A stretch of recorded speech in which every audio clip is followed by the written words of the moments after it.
I'm deeply in love with this story. It has not only the greatest single title for an episode of Doctor Who, rivaled only by Let's Kill Hitler, but it is genuinely funny. It's genuinely funny. Even that comes across, even this reconstruction. It is genuinely funny. It cleverly subverts the viewer's knowledge of the Trojan War. It manages to, in this episode, draw in Doctor Who's own mythology, because we get some quiet subtext about time travel, and about how Vicky can be useful to people, but Vicky's aware that she shouldn't be letting things on. That's really nicely thrown in. That's such a confident thing for this programme to do all of a sudden.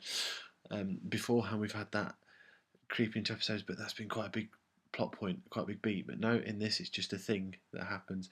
Vicky's got to play some clever card to get out of a problem, and that's the one she can play. In fact, they're quite bold about coming out. I talk about We're from the Future.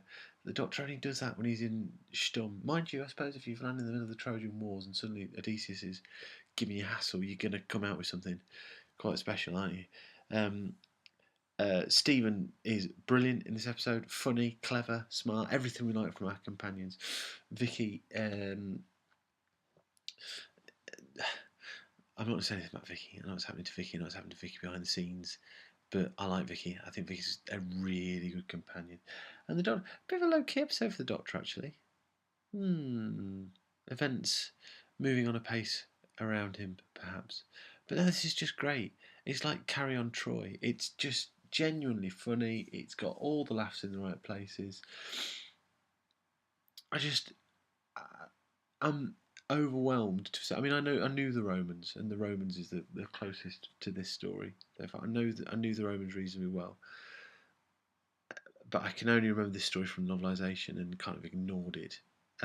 Apart from that, but just the way that the tone of it is so different to anything other than the Romans. Really, even that, I think this handles the comedy much better. As an audience, you're supposed to be aware of what's not right, and that's a source of comedy, but also it's just got some sharp lines in as well, and the title's dead funny.